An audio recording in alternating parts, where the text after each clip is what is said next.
십자가 그 사랑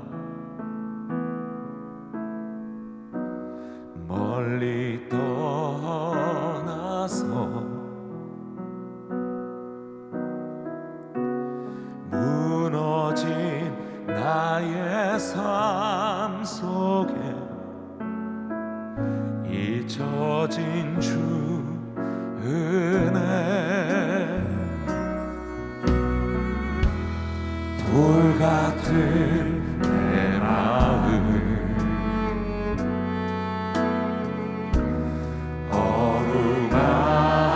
어루만지사 다시 일으켜 세우신 주를 사랑합니다. 주 나를 보아시고 날 붙드시니 나는 또 외롭고 존귀한 주님의 자녀라. 주 너를 보아시고 널 붙드시니 너는 또 외롭고 존귀한 주의 자녀라. 십자가 그 사랑 십자가 그 사랑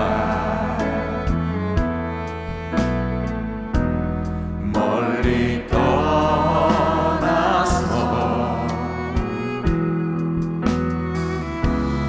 무너진 나의 삶 속에 잊혀진 주 은혜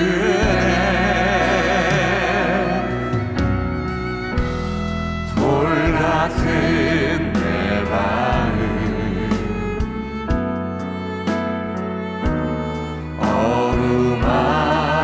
어루만지사 다시 일으켜 세우신 주를 사랑합니다. 주 나를 보아시고 날 붙드시니 나는 또 외롭고 존귀한 주님의 자녀라. 주 너를 보아시고 널 붙드시니 너는 또 외롭고 존귀한 주의 자녀라. 주의 보좌로 나아갈 때에 주의 보좌로 나아갈 때에 어떻게 나가야 할까? 나를 구원한 주의 십자가 그것을 믿으며 가네. 주의 보좌로 나아갈 때에 주의 보좌로 나아갈 때에 나 여전히 부족하나 나를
십자가의 보혈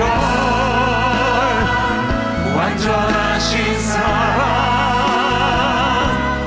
힘입어 예배합니다.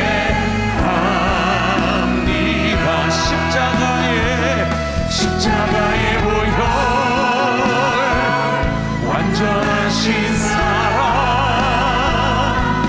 힘입어 나갑니다.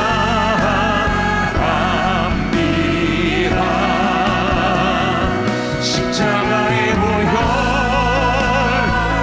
완전하신 사랑 힘입어 예배합니다.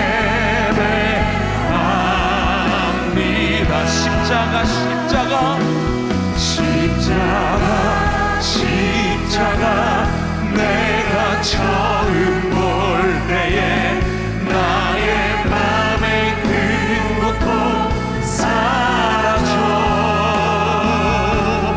오늘 믿고서 내 눈 밝았네. 참내 기쁜 영원하구나. 십자가 내가 처음 볼 때에 나의 맘의 큰 고통 사라져 오늘 믿고서 내 눈 밝았네. 참내 기쁜 영원하도다.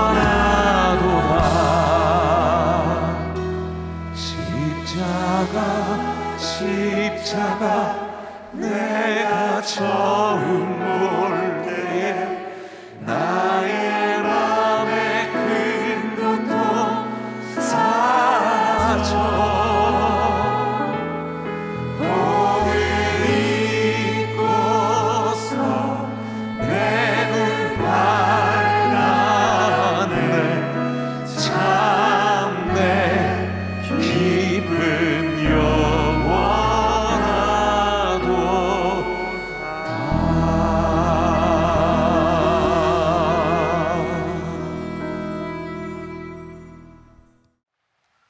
고난주간 특별 새벽기도에 오신 여러분들을 주님의 이름으로 축복합니다.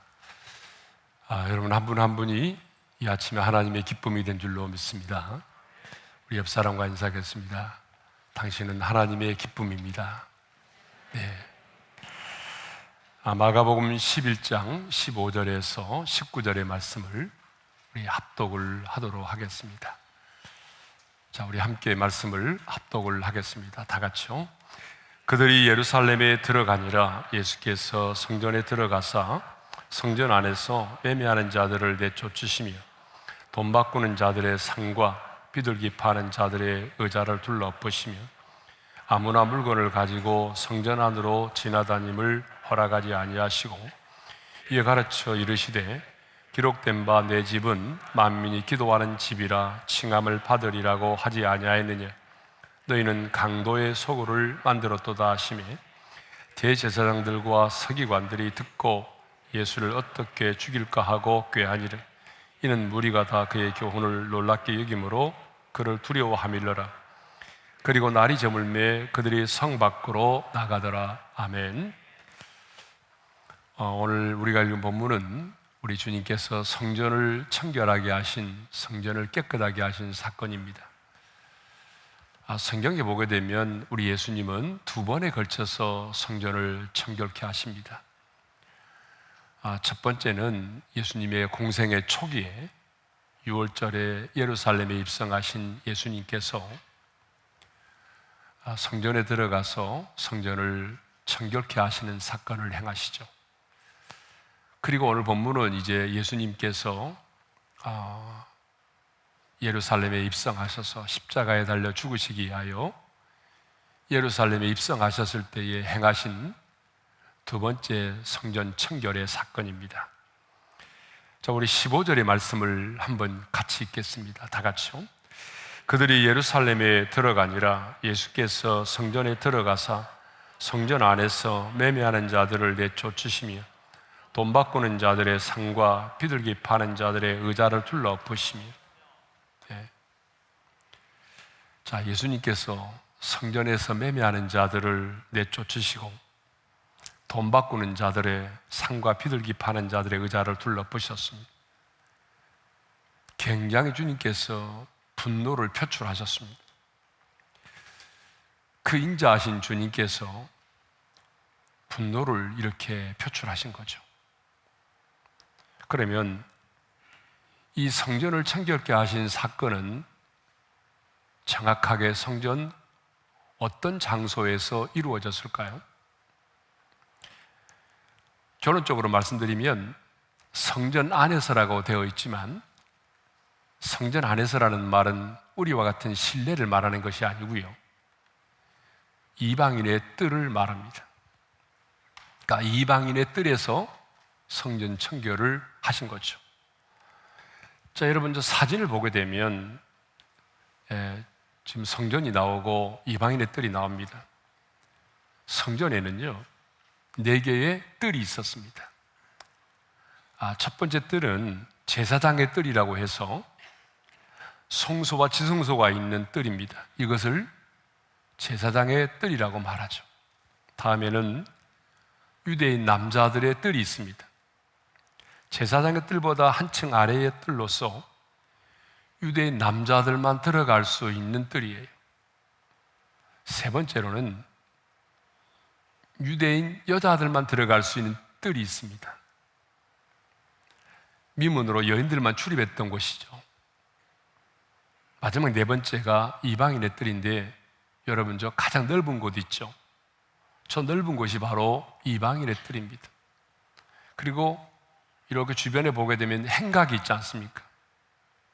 그래서 저 행각 그늘 아래서 매매가 이루어지고 영업이 이루어졌던 것입니다. 주님은 지금 이방인의 뜰, 정확하게 말하면 그 행각 아래에서 매매하는 자들에 대하여 진노를 하시고 성전을 청결케 하신 것입니다. 자, 17절의 말씀을 우리 한번 읽겠습니다. 다 같이요. 이에 가르쳐 이르시되 기록된 바 내 집은 만민이 기도하는 집이라 칭함을 받으리라고 하지 아니하였느냐. 너희는 강도의 소굴을 만들었도다. 이스라엘 백성들은 1년에 3차례 절기 때에 예루살렘에 모여서 하나님 앞에 제사를 드리도록 되어 있습니다. 그런데 제사를 드리려고 하면 뭐가 필요하죠? 제물이 필요하죠. 흠없는 제물을 가지고 와서 그 제물로 제사를 드려야 하는 것입니다. 그런데 예루살렘 성전의 부근에 사는 사람은 문제가 없겠지만 저 지방에서 오는 사람, 타국에서 거하고 사는 디아스포라들은 자기 자신이 하나님 앞에 드릴 수 있는 제물을 어떻게 가지고 옵니까? 비둘기를 품에 품고 와야 됩니까? 아니면 양과 염소를 끌고 와야 됩니까? 그렇기 때문에 이 제물을 성전 주변에서 사가지고 하나님 앞에 제사를 드려야 했던 것이죠. 여러분, 우리가 입학식 날에 학교에 가보게 되면 꽃을 파는 사람들이 입구에 있는 것처럼, 여러분, 당연히 절기 때에 하나님 앞에 제사를 드리려고 하면 제물이 필요하니까 제물을 파는 사람들이 성전의 주변에 있는 것은 너무나 당연한 것입니다. 그리고 또 그들은 성전에 들어가서 제사를 지내려면 성전세를 내야 됩니다. 근데 성전세는 유대인의 화폐인 세겔로 반세겔을 내야 됩니다. 그런데 여러분, 타국에서 자신들이 사용하는 화폐는 로마의 화폐를 많이 사용했어요. 그러면 당연히 뭘 해야 되죠? 환전을 해야 되죠. 수수료를 내고 환전을 해야 되는 거예요. 그런데 이제 문제는 여기에 있는 것입니다. 이방인의 뜰에서 재물을 팔고 환전을 할 수 있도록 허락해 주는 대가로 제사장들이 많은 이득을 챙겼다는 것입니다. 더 나아가서 밖에서 가져온 재물에 대해서는 흠이 있다라고 판정을 내리고, 또 자신들과 결탁된 그 재물을 파는 사람들에게서 재물을 사게 되면 흠이 좀 있어도 흠이 없는 것으로 판정을 내려주는, 하나님 보시기에 가증스러운 일들을 하게 될 것입니다. 다시 말하면 이 모든 것들은 그 환전상과 재물을 파는 장사꾼들과 제사장들이 결탁이 돼서 그들도 이익을 챙기지만 더 많은 이권은 제사장들이 챙겼다는 것입니다. 주님이 문제를 삼는 것은 그들이 그곳에서 환전을 했다, 재물을 매매했다, 이것을 문제 삼는 것이 아닙니다. 주님이 지금 문제를 삼는 것은요, 환전을 문제 삼는 것이 아니에요. 재물을 매매하는 것에 대해서 문제를 제기하는 것이 아닙니다. 지난번에 우간다에 갔을 때에 선교사님들 많이 만났어요. 근데 선교사님이 저에게 재미있는 얘기를 해주는 거예요. 목사님, 저희 교회에서는요, 성도들이 하나님 앞에 예배를 드리러 나올 때에 돈이 없는 분들이 너무나 많다는 거예요. 저 시골 동네 사람들은 돈이 없대요. 그래서 하나님 앞에 헌금을 못하니까 연보를 드릴 때에 자기들이 밭에서 지은 곡식들, 또 과일의 열매들, 또 집에 있는 짐승들, 심지어는 염소, 이런 걸 가지고 온다는 거예요. 그리고 설교 끝나고 나면 경매가 시작이 된다는 거예요. 예배당 안에. 여러분, 예배를 드리는 시간인데 설교하는 시간보다 훨씬 많이 걸리는데 어떤 때는 2시간 동안 경매를 한답니다. 여러분, 우리는 상상도 할 수 없는 일이잖아요. 하나님 앞에 드릴 수 있는 게 없으니까 염소를 가져오면, 제가 오늘 염소를 가져왔습니다라고 말하면 누군가가 거기서 이제 그 염소를 매매를 하는 거예요. 그래서 그것으로 헌금을 드리는 거예요. 교육자 사례비도 헌금으로 못 드리니까 이런 짐승으로 자기도 염소 새끼를 몇 마리 받아봤다고 그러더라고요. 여러분, 그러면 주님은 이 모습을 보시고 똑같이 진노하셨을까요? 너희 뭣들 하는 거야? 왜 거룩한 예배당에서 매매를 하고 있어? 책망하셨을까요? 절대로 그렇지 않습니다. 주님은 그들의 중심을 보시는 거죠. 예? 우리가 생각하는 것은 예배하는 시간은 절대로 그래서는 안 된다는 고정관념을 갖고 있지만 주님은 그들의 그러한 모습에 대해서 비난하지 않으실 거예요. 지금도 마찬가지입니다. 주님이 문제를 삼는 것은 그 재물을 매매하는 것, 또 환전하는 것, 그것을 주님이 책망하는 것이 결코 아니에요. 주님이 책망하신 것은 성전의 본질을 잃어버렸다는 거죠. 예배의 정신은 사라져버렸다는 거죠. 하나님이 그들에게 성막의 성전을 최초로 허락하셨을 때에 하나님께서 솔로몬을 통하여 성전을 짓게 하셨을 때에 하나님께서 허락하신 성막 성전, 솔로몬의 성전은 이런 것이 아니었단 말이죠. 하나님을 만나는 곳이고 하나님을 예배하는 곳이고 만민이 기도하는 집이었다는 거예요. 그런데 이제는 뭘 만들었다는 거예요? 강도의 소굴을 만들어 버렸다는 거예요. 예? 사실 제사장들은 칼만 안 들었지, 여러분, 강도나 마찬가지잖아요. 강도가 하는 짓보다 더한 짓을 지금 제사장들이 하고 있는 것입니다. 그러니 우리 주님께서 분노하지 않을 수가 없었던 거죠. 그래서 주님께서는 이렇게 분노하셔서 매매하는 자들을 내쫓으시고, 그리고 돈 바꾸는 자들의 상과 비둘기 파는 자들의 의자를 둘러 엎으셨던 것입니다. 자, 그렇다면 오늘 말씀의 제목이 무엇입니까? 성전의 본질을 회복하라. 지금 우리에게는 눈에 보이는 그 성전은 이미 사라졌습니다. 주님께서 이 성전을 헐라고 말씀하셨어요. 왜냐하면 여러분, 이 성전은, 구약에 있던 성전은 진정한 성전이신 예수님에 의해서 세워질 그 성전의 그림자에 불과한 것입니다. 그림자는 본체가 오면 사라지는 거예요. 그래서 구약의 성전은 사라졌습니다.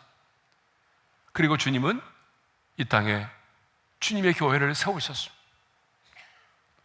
그래서 예수를 믿고 구원받은 저와 여러분, 하나님의 성령을 모시고 살아가는 성도 한 사람 한 사람이 이제는 성전이 된 것이죠. 고린도전서 3장 16절의 말씀을 읽겠습니다. 다 같이요. 너희는 너희가 하나님의 성전인 것과 하나님의 성령이 너희 안에 계시는 것을 알지 못하느냐. 성경은 분명히 말씀하고 있습니다. 이제는 너희가 성전이다. 하나님의 성령이 거하시는 너희가 성전이다. 여러분, 우리 한 사람 한 사람이 성전이라고 말씀하고 있어요. 그러면서 그 다음 구절에서 이렇게 말씀하고 있습니다. 우리 함께 읽겠습니다. 누구든지 하나님의 성전을 더럽히면 하나님이 그 사람을 멸하시리라. 하나님의 성전은 거룩하니 너희도 그러하니라. 하나님의 성전은 거룩하기 때문에 너희도 그러하라는 말은 무슨 말입니까? 너희도 거룩해야 된다라고 하는 것입니다. 여러분, 우리와 세상의 사람과 다른 게 뭐가 있을까요? 뭐가 다를까요? 먹고 사는 게 다를까요? 우리의 의식 구조가 다를까요? 여러분, 우리도 동일하게 아파요. 여러분, 예수 믿는 사람은 아픈가? 아니에요. 예수 믿는 우리도 동일하게 늙고 병들고 아픕니다. 다른 게 뭐가 있을까요? 그것은 내가 바로 하나님의 성전이라는 사실. 이 세상에 속한 자와 내가 다른 게 있다면 나는 하나님의 영이 내 안에 거하시는 하나님의 성전이라는 것입니다. 내가 하나님의 성전이라면 어떻게 살아야 될까요? 거룩한 삶을 살아야 한다는 것입니다. 왜요? 하나님의 영이 거하시는 거룩한 성전이기 때문에. 성전은 거룩해야 합니다. 그것이 바로 성전의 본질을 회복하는 것입니다. 우리가 술과 담배를 하지 말라고 말하잖아요. 근데 여러분, 술과 담배는 성경 어느 곳을 봐도 구원의 기준이 아닙니다. 성경 어느 곳에 너 술 먹고 담배 피지? 너는 구원 받을 수 없어. 너는 지옥 가야 돼. 이렇게 말씀하고 있는 구절이 없어요. 여러분, 술과 담배는 우리의 구원의 조건이 아니에요. 그럼에도 불구하고 왜 우리가 술과 담배를 하지 말라고 얘기하느냐? 그 이유는 간단합니다. 내 몸이 거룩한 성전이기 때문에. 하나님의 영이 거하시는 거룩한 성전이기 때문에 내 영혼에 유익하지 않는 그것을 먹지 말고 피지 말라는 거잖아요. 여러분, 분명히 지옥에 가면 담배 꼴초도 있을 거예요. 여러분, 담배 꼴초, 이분이 천국에 와 있네? 아마 기절할지도 몰라요. 문제는 뭐냐 그러면 내가 왜 이 땅을 살아가면서 이 세상의 사람들과 구별되게 살아야 되느냐 하면 내가, 내 몸이 하나님의 거룩한 성전이기 때문입니다. 내 자신의 거룩한 삶을 회복하는 것이 뭐예요? 성전의 본질을 회복하는 것입니다. 그래야 우리의 삶이 하나님 앞에 드려지는 거룩한 삶의 예배가 될 수 있는 것입니다. 두 번째로, 성전의 본질을 회복하는 것은 만민의 기도하는 집이 되는 것이죠. 17절의 말씀을 다시 한번 읽겠습니다. 다 같이요. 이에 가르쳐 이르시되 기록된 바 내 집은 만민이 기도하는 집이라 칭함을 받으리라고 하지 아니하였느냐. 너희는 강도의 소굴을 만들었도다. 주님은 그들을 책망하시면서 강도의 소굴을 만들었다라고 책망하시면서 주님이 앞서 하신 말씀이 뭐예요? 내 집은 만민이 기도하는 집이라는 거예요. 여러분, 우리 한 사람 한 사람이 성전이지만 우리 한 사람 한 사람이 모여 이루어진 공동체가 주님의 교회입니다. 공동체로서의 주님의 교회는 만민의 기도하는 집이 되어야 한다는 것입니다. 교회가 기도하는 집이 되지 않는다면 뭐가 될까요? 저는 오늘 고난주간 첫날에 참 쓸쓸한 마음을 갖고 이 자리에 섰습니다. 왜냐하면 33년 동안 목회를 해왔어요. 우리가 상가 시절에 고난주간 특별 새벽기도회 하게 되면 이런 모습은 결코 아니었어요. 우리가 보성고 강당에서 예배를 드릴 때도 여러분 이런 기도의 모습은 아니었습니다.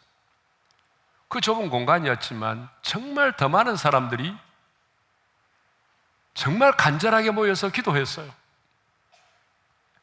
그런데 이렇게 아름다운 예배당을 짓고 성도의 수는 많아졌지만 정말 하나님의 보좌 앞에 무릎을 꿇어 기도하는, 간절히 하나님 얼굴을 구하는 사람들은 더 많아지지 않았다는 사실.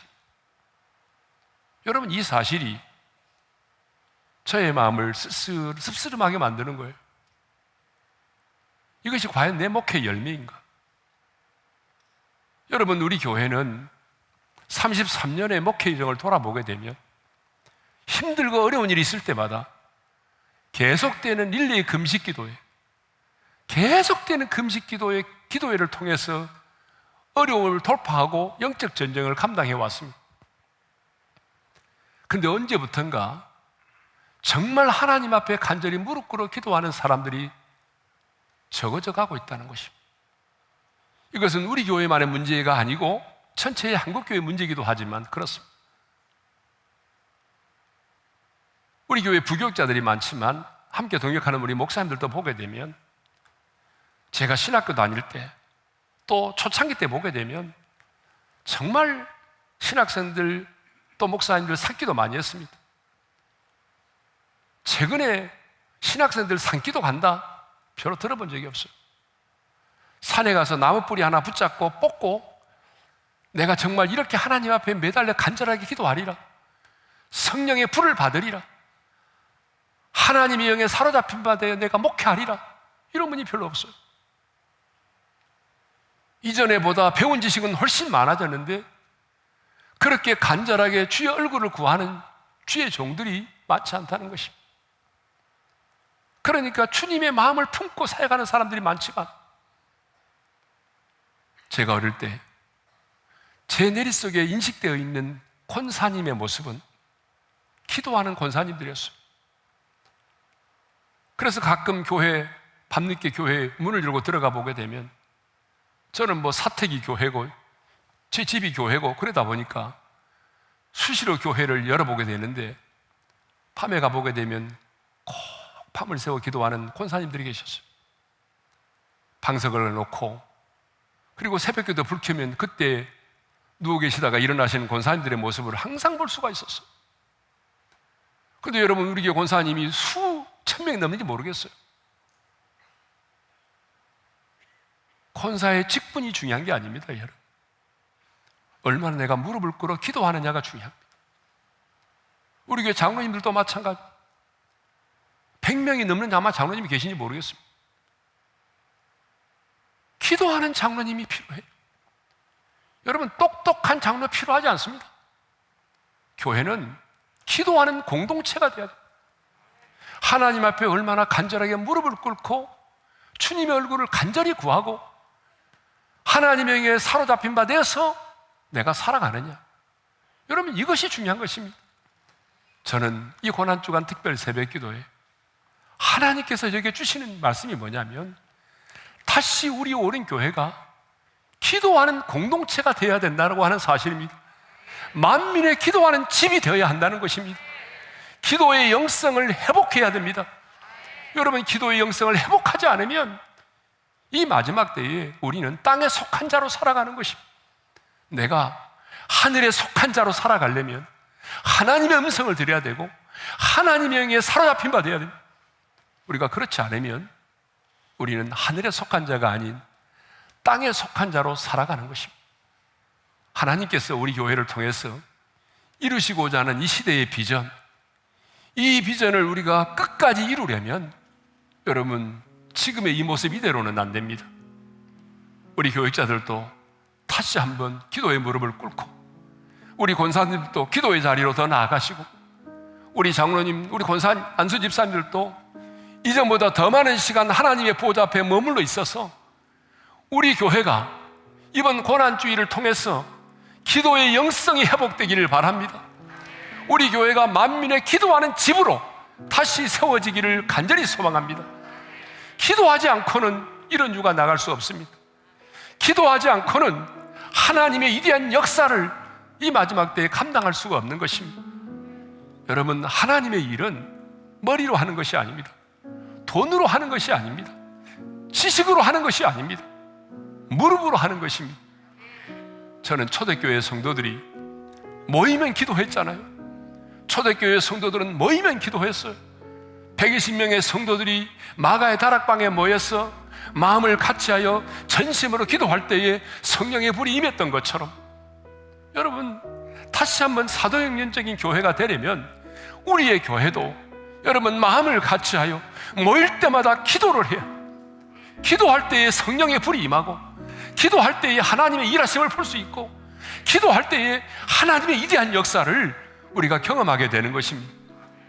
이번 고난주간을 통해서 다시 한번 우리 교회의 모든 지체들에게 성령께서 기도의 영을 간절하게 부어주시고, 그래서 우리 오륜교회가 다시 한번 기도의 불길이 활활 타오르는 교회, 만민의 기도하는 집이 돼서 이 마지막 때에 하나님이 우리에게 맡겨준 이 귀한 사명을 충성스럽게 감당하는 그런 교회가 될 수 있기를 주님의 이름으로 축원합니다. 주신 말씀 붙들고 함께 기도하겠습니다. 하나님, 이 고난주간에 하나님께서 우리에게 주신 말씀처럼 우리 한 사람 한 사람이 거룩한 성전으로서 거룩한 삶을 살게 하여 주옵소서. 우리의 삶이 그래서 하나님 앞에 드려지는 삶의 예배가 되게 하여 주옵소서.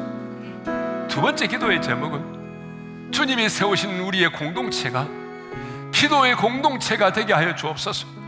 초대교회 성도들처럼 모이면 기도하게 도와주셔서 이제는 성령의 강력한 불이 이 오륜교회에 강력하게 임하는 공동체가 되게 하여 주옵소서.